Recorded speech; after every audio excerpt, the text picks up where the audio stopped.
Jake Morrison stood on the observation deck of the new Denver mining station, watching the three moons rise over Kepler 442b. The red giant sun had set hours ago, leaving the sky painted in deep purple and gold. It was peaceful here on the rim of known space, far from the busy trade routes and political games of the inner systems. He had been colony administrator for 8 years now. The job was simple enough. Keep the miners happy, make sure the ore shipments went out on time, and file reports with Earth Command once a month. Nothing ever happened on New Denver. That was how everyone liked it. Jake sipped his coffee and checked the time. Lisa Chun would be finishing her rounds at the medical center soon. She had been working late again, treating a group of miners who had come down with some kind of flu. Nothing serious, but Lisa never took chances when it came to the health of the colonists. The communication console behind him beeped softly. Jake turned around, expecting another routine message from the mining crews. Instead, his blood ran cold as he read the display. Unknown ships approaching. Multiple contacts. Size and configuration unknown. Jake ran to the main control room where Kate Williams was already at her station. To everyone else, Kate was just another mining engineer. But Jake knew better.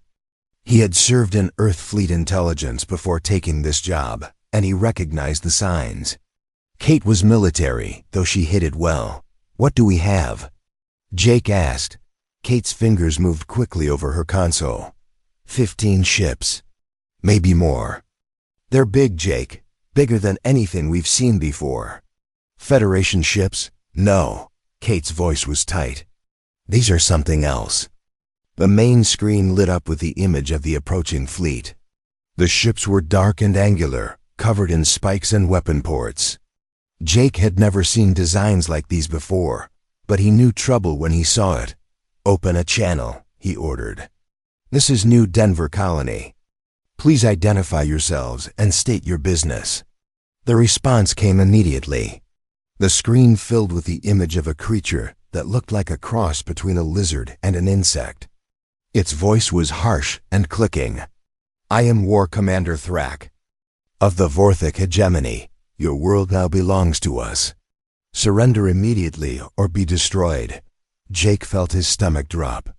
The Vorthek were one of the galaxy's most feared warrior races. They had been quiet for decades, but everyone knew they were dangerous. What were they doing this far from their territory? "War Commander, this is a peaceful mining colony. We have no military forces here. We pose no threat to you." Thrak's mandibles clicked in what might have been laughter. "You are human. That makes you a threat. The weak cannot be allowed to spread their poison through the galaxy." The transmission cut off. On the tactical display, the Vorthek ships began moving into attack formation. Kate was already working at her station. Jake could see her entering codes that definitely were not part of standard mining equipment. Whatever she was really doing. Here, now was the time for it. "Jake, I need you to trust me," Kate said without looking up. "Get on the emergency channel. Tell everyone to get to the shelters. Now." Jake grabbed the colony-wide communicator. "This is Administrator Morrison. Code Red Emergency. All personnel report to emergency shelters immediately." This is not a drill. Across the colony, alarm sirens began to wail. Jake could see people running through the streets below, heading for the reinforced bunkers that had been built into the hillsides. He hoped they would be enough. The first Vorthek attack came without warning. Beams of superheated plasma struck the colony's power station, turning it into a ball of fire. The lights went out across New Denver, leaving only the emergency systems running. Jake ran to the communication room, where Captain Alex Rodriguez was trying to reach his ship. The Aurora's Dream was the only vessel in orbit capable of carrying evacuees. "Alex, can you get to the landing pad?" "I'm trying, Jake, but they've got fighters in the air. They're shooting at anything that moves." Through the windows, Jake could see the nightmare unfolding below. Vorthic dropships were landing throughout the colony. Alien soldiers poured out, their weapons cutting down anyone they found. These were not soldiers looking to capture territory. They were killers. Jake watched in horror as a group of Vorthac warriors surrounded the school. The building was supposed to be empty, but Jake could see lights in the windows. Lisa must have set up a medical station there to treat the evacuees. Kate, we have to help them. Kate looked up from her console. Her face was grim. It's too late. Jake, I'm sorry. The school exploded in a ball of fire. Jake felt something die inside him as he watched the flames consume the building. Lisa was in there. So were dozens of other people who had been seeking shelter. Why? Jake whispered. They were civilians. They had no weapons. Kate finished whatever she was doing at her station and turned to face him, because that's what the Vorthic do. They don't just conquer, they destroy everything that doesn't serve them. Outside, the massacre continued. The Vorthic moved through the colony like a plague, killing everyone they found. Men, women, children. It did not matter. Jake could hear the screams even through the reinforced walls of the administration building. Captain Rodriguez's voice crackled over the radio. Jake, I've got maybe 50 people aboard. That's all I can take. The fighters are closing in. I have to go now or we all die. Go, Jake said. Get them out of here. Through the observation deck, Jake could see the Aurora's Dream lifting off, its engine straining against the planet's gravity. Vorthic fighters swarmed around it like angry insects, but somehow the ship made it to space. Kate was at her station. Again, working frantically. What are you doing? Jake asked. Sending a message home. Kate's voice was cold. Earth needs to know what happened here. Earth is 300 light years away. By the time they get any message, we'll all be dead. Kate looked at him with eyes that suddenly seemed much older than her apparent age. Jake, there are things about Earth's capabilities that most people don't know. This message will get through. And when it does, there will be consequences. A Vorthic plasma blast struck the administration building, shaking the entire structure. Jake could hear alien voices outside, getting closer. Kate finished her transmission and destroyed her equipment with a small explosive charge. Protocol Omega, she said softly. After 200 years, someone finally had to say it. Jake grabbed a plasma rifle from the emergency locker. It would not do much good against Vorthic warriors, but he was not going to die without a fight. The aliens broke through the main door just as Jake made his final transmission to any human ship that might be listening. This is New Denver Colony. The Vorthic hit us without warning. They killed everyone they could find, the children too. Remember us. As the Vorthic warriors entered the room, Jake thought about Lisa and all the others who had died today. Someone would pay for this. He hoped Kate was right about that message getting through.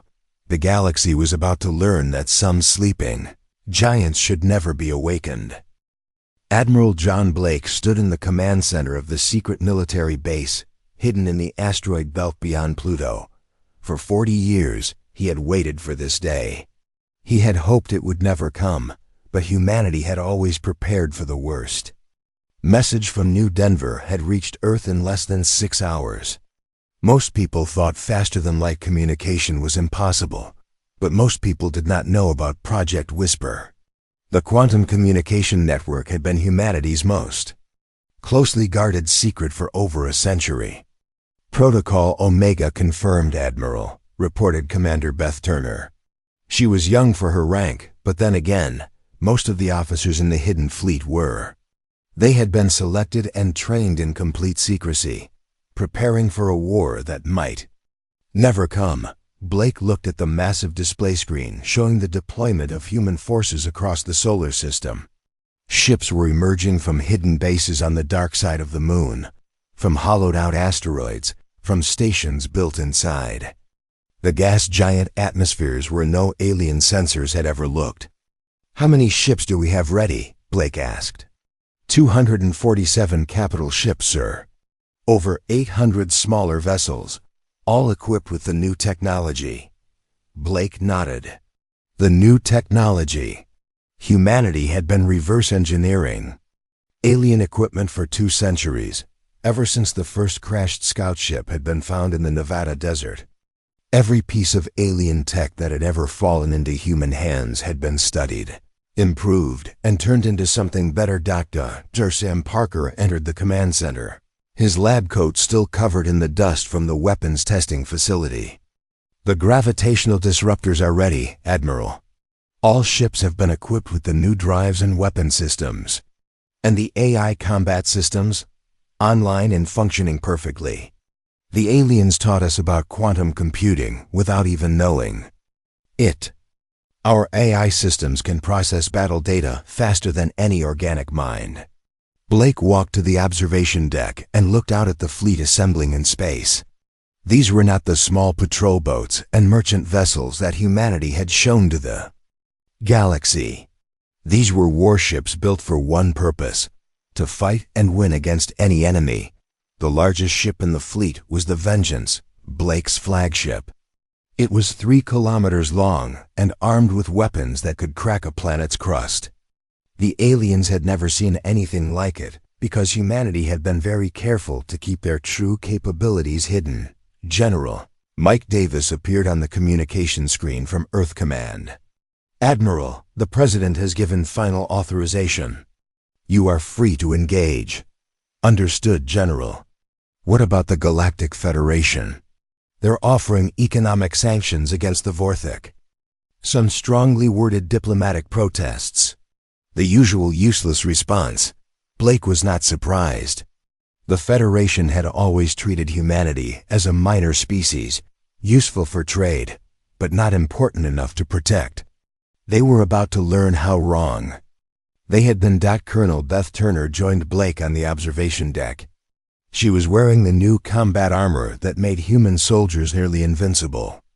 The powered exoskeletons could stop plasma bolts and gave their wearers the strength to tear through alien battlesuits with their bare hands. The troops are ready, Admiral. First Shock Regiment is loaded and waiting for deployment. Blake had seen the soldiers train. Each one was enhanced with cybernetic implants that improved their reflexes and allowed them to interface directly with their weapons and armor. They could process information faster than any alien warrior and fight with a coordination that seemed almost supernatural. What's our first target? Turner asked. Vorthik Station 7. It's their main supply depot for this sector. We take it out, and their entire offensive capability in this region collapses. The fleet began moving, using the new gravity-fold drives that made traditional faster-than-light travel look slow. The drives bent space around the ships, allowing them to cross vast distances in minutes instead of days.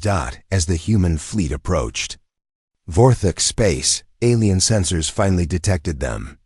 The response was immediate panic. The Vorthik had never seen human ships like these before. They had expected the same small vessels that humanity had always used for trade and diplomacy. War. Commander Thrak was in his command ship when the reports started coming in. Impossible, he snarled at his communications officer. Humans do not have warships. They are a weak species. The sensors do not lie, War Commander. 200 human vessels approaching at impossible speeds. Thrak looked at the tactical display. The human ships were moving in perfect formation, their energy signatures unlike anything in the Vorthak database. These were not merchant vessels or patrol boats. These were purpose-built instruments of war. All ships, prepare for battle. Show these humans what real warriors can do. The Battle of Vorthak Station 7 lasted exactly 17 minutes. The human fleet emerged from their gravity-fold jumps in perfect attack formation, surrounding the Vorthak forces before they could react. Admiral Blake watched from the bridge of the Vengeance as his ships opened fire. The gravitational disruptors tore through Vorthik shields like they were made of paper. Quantum torpedoes turned enemy battleships into expanding clouds of plasma, The Vorthik fought back desperately, but their weapons could barely scratch the human ship's adaptive armor. The AI combat systems predicted every enemy move, adjusting tactics faster than organic minds could follow. Colonel Turner led the assault on the station itself. Her shock troops teleported directly onto the Vorthak command decks using quantum displacement technology. The alien warriors, some of the most feared fighters in the galaxy, were cut down before they could even draw their weapons.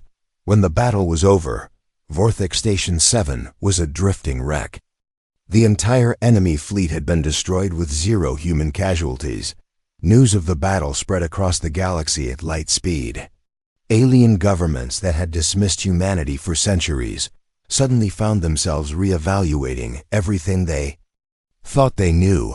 Ambassador Carl Lewis was in an emergency session of the Galactic Council when the reports arrived. The assembled aliens stared at him with a mixture of fear and disbelief. "Impossible," declared the Centauri representative. "Humans do not possess such technology." Lewis smiled calmly. "We never said we didn't possess it. We simply chose not to use it." "Why?" demanded the crystalline collective speaker. "Why hide such capabilities?" "Because we hoped we would never need them. We wanted to be partners, not conquerors. But when someone attacks our civilians, murders our children, we respond accordingly." The council chamber erupted in chaos as representatives demanded explanations, made accusations, and tried to understand how they had been so completely fooled about human capabilities. Back in space, Admiral Blake was preparing the next phase of the operation. The destruction of Vorthak Station 7 was just the beginning. Humanity had been peaceful for 2 centuries, but that did not mean they had forgotten how to fight. General Davis contacted him from Earth. "The President wants to know about next steps, Admiral. Tell the President that the Vorthik wanted a war. Now they're going to get one, but it won't be the war they expected." Blake looked out at his fleet, knowing that similar forces were assembling throughout human space. The galaxy was about to learn what happened when humanity stopped pretending to be weak. Dr. Parker joined him on the bridge, holding a datapad with the latest intelligence reports. "The Vorthik are mobilizing their entire fleet, Admiral. They're calling in forces from across their territory." "Good," Blake replied. "That will make it easier to destroy them all at once." The hidden truth was finally revealed. Humanity had never been a weak species. They had simply been a patient one, waiting and preparing for the day when their true strength would be needed. That day had finally come. Fleet Admiral Lisa Grant stood on the bridge of the massive battleship Retribution, watching as 17 human fleets prepared to jump into Vorthak space simultaneously. The operation was called Righteous Fury, and it would be the largest military action humanity had ever undertaken. "All fleets report ready, Admiral," announced Lieutenant Commander Amy Brooks from her tactical station. Brooks was young but brilliant, with a talent for understanding alien psychology that made her invaluable. In planning attacks, Grant nodded. The Vorthik had made a fatal mistake when they attacked New Denver. They had expected humanity to beg for mercy or ask the Galactic Federation for help. Instead, they had awakened something that had been sleeping for 200 years. "Begin." "Operation Righteous Fury," Grant ordered. Across human space, fleets began jumping into Vorthak territory using the gravity-fold drives that bent space itself.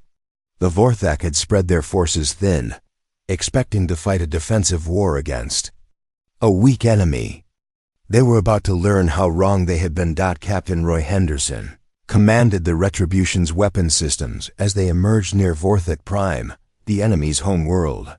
The planet was surrounded by massive defense stations and hundreds of warships, but Henderson was not worried. "Quantum disruptors online," Henderson reported. "Gravitational torpedoes loaded and ready." The Vorthik fleet moved to intercept, confident in their superior numbers. They had over 300 ships defending their home world. The humans had only brought 50. What the Vorthik did not understand was that human ships were not just larger and more advanced. They were also controlled by AI systems that could process battle data faster than any organic mind. Each human vessel was worth 10 enemy ships. The battle began when the Vorthek opened fire with their plasma cannons. The energy beams struck the human shields and simply disappeared, absorbed by adaptive defense systems that turned the enemy's own weapons against them. Grant watched calmly as her ships returned fire. The quantum disruptors tore through the Vorthok formation like invisible claws, ripping their ships apart at the molecular level. Enemy vessels that had seemed invincible moments before were suddenly drifting debris. Their command ship is trying to retreat, Brooks reported. Should we pursue? No need, Grant replied. They're not going anywhere. She was right. The retributions. Gravitational weapons reached out across space and grabbed the Vorthak command ship, pulling it back toward the human fleet like a fish on a line. The enemy vessel's engines screamed as they tried to escape, but they could not fight the twisted space around them. Meanwhile, on 17 other Vorthak worlds, similar battles were taking place. Human fleets appeared without warning, destroyed the local defenses, and moved on to the next target. The Vorthak military, which had seemed so powerful just days before, was being systematically dismantled. Sergeant Major Tim Johnson led Ghost Company, humanity's most elite special forces unit, in an assault on the Vorthak command center. The enemy facility was buried deep underground and protected by layers of shields and armor that should have been impossible to penetrate. Johnson and his team used quantum displacement technology to teleport directly through the shields. The Vorthak guards never saw them coming. Enhanced with cybernetic implants and wearing powered armor, the human soldiers moved through the facility like deadly shadows. Target acquired, Johnson reported as his team surrounded the Vorthak High Command. The alien generals who had ordered the attack on New Denver were captured alive in less than 10 minutes. Lieutenant Commander Brooks was monitoring communications across the Vorthak network, using her understanding of their psychology to create maximum chaos. She had discovered that the Vorthak military was based on strict hierarchy and fear. Remove the leaders and the entire system would collapse. Broadcasting now, Brooks announced.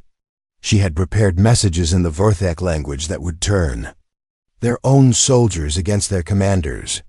The broadcast claimed that the High Command had betrayed the Vorthak people by starting an unwinnable war. The psychological warfare worked perfectly.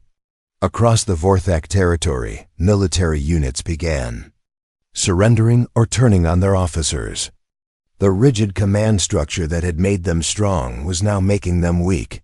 Captain Henderson watched the main Vorthak fleet break apart as ships began fleeing in all directions. "They're running, Admiral. Orders?" "Let them go," Grant replied. "They'll spread the word about what happens when you attack human civilians." The Battle of Vorthak Prime lasted only 4 hours. When it was over, the enemy's entire home defense fleet was destroyed and their command structure was in human hands.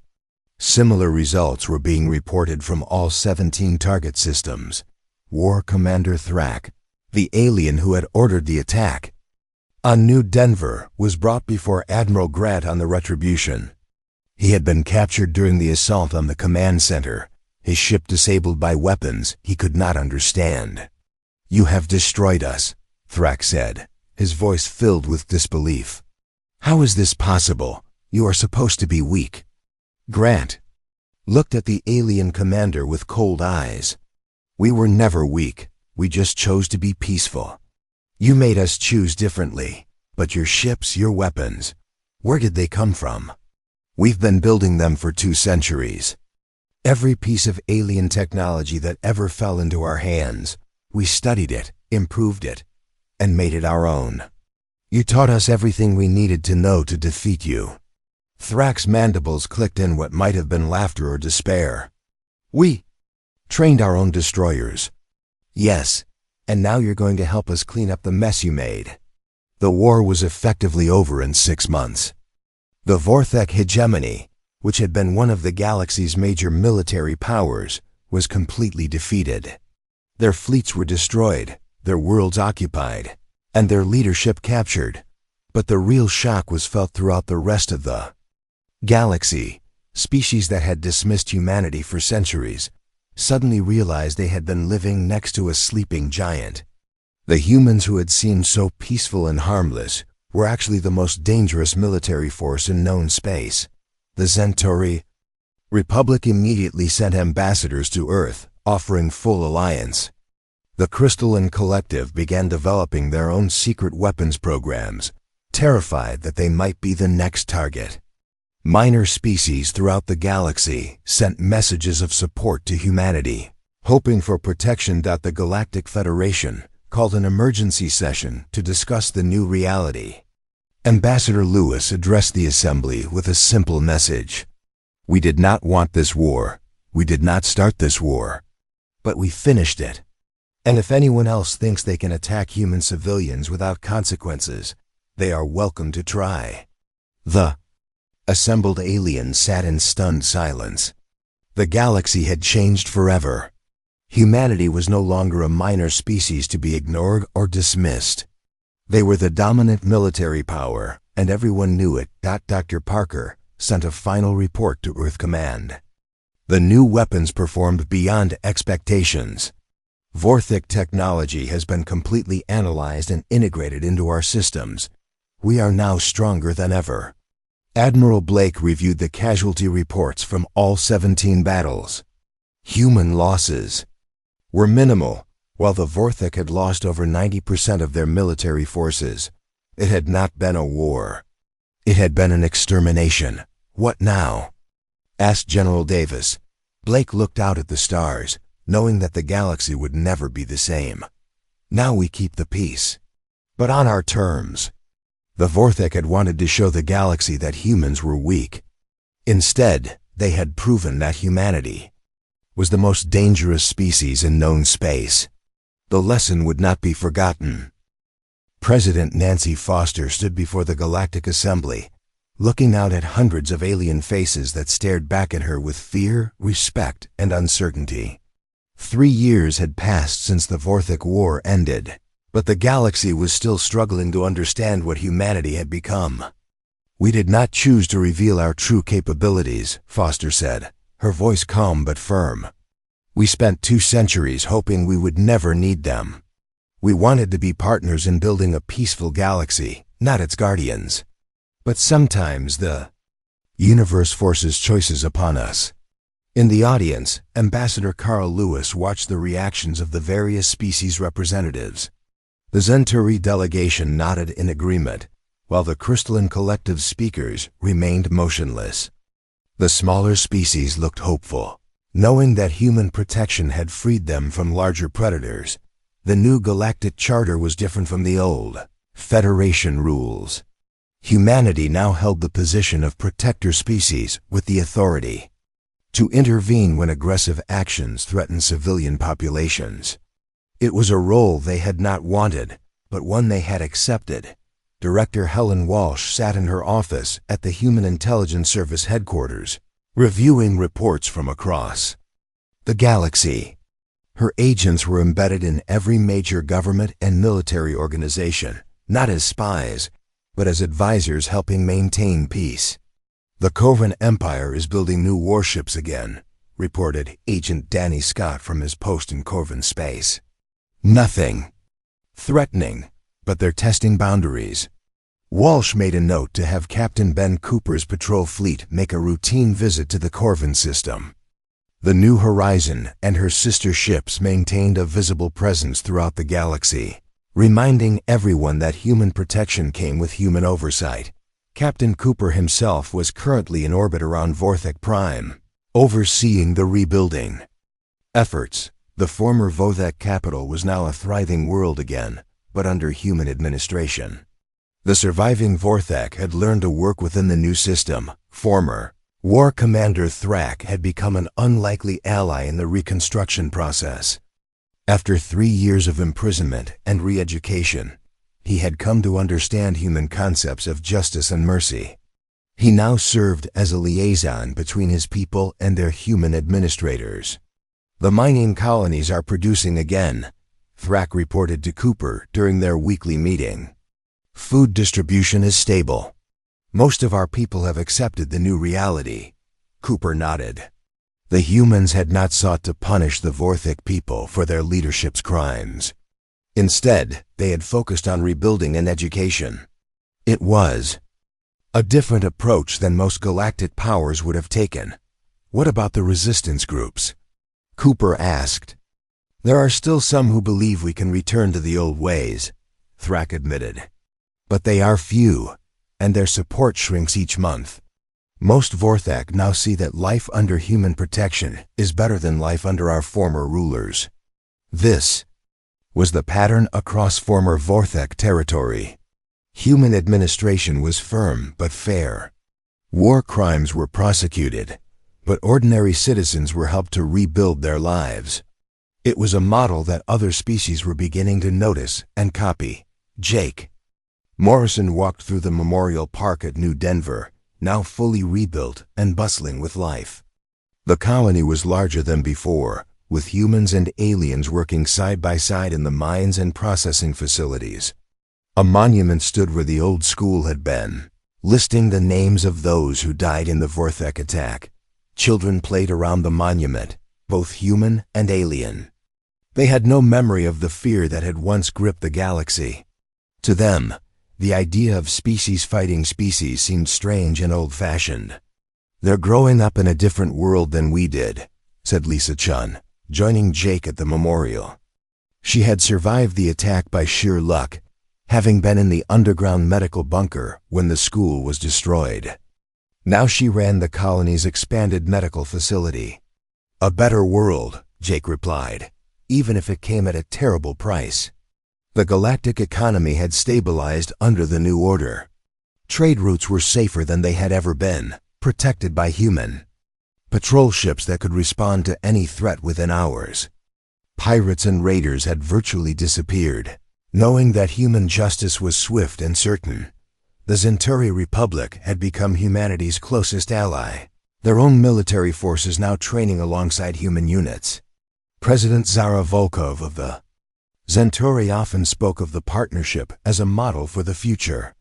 We learned that strength without wisdom is dangerous, Volkov had said in a recent speech. But wisdom without strength is powerless. Humanity has shown us how to balance both. Not everyone was happy with the new order. The Crystalline Collective had withdrawn from most galactic affairs, focusing on developing their own advanced technologies.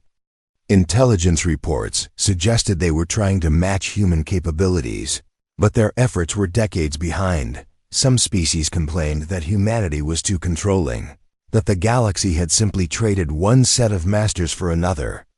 But these voices were growing quieter as the benefits of human protection became clear. Director Walsh reviewed the latest intelligence summaries.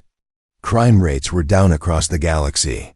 Territorial disputes were being resolved through arbitration, rather than warfare. The refugee crisis that had plagued the outer systems for decades was finally being addressed. Any major threats on the horizon? She asked her deputy. Nothing immediate. There are rumors of something stirring in the Dark Nebula region, but it's probably just another merchant dispute. The humans in that sector can handle it, Walsh nodded. The network of human colonies, patrol fleets, and intelligence stations now covered most of known space. It was a peaceful occupation, but an occupation nonetheless. President Foster finished her address to the Galactic Assembly and returned to her private office. Ambassador Lewis was waiting with the latest reports from Earth. How are people taking the new responsibilities? Foster asked. Better than expected.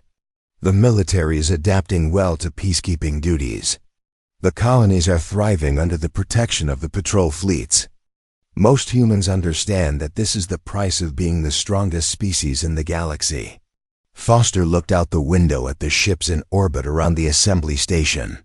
Human vessels mixed with alien craft, all flying under the banner of the New Galactic Protectorate.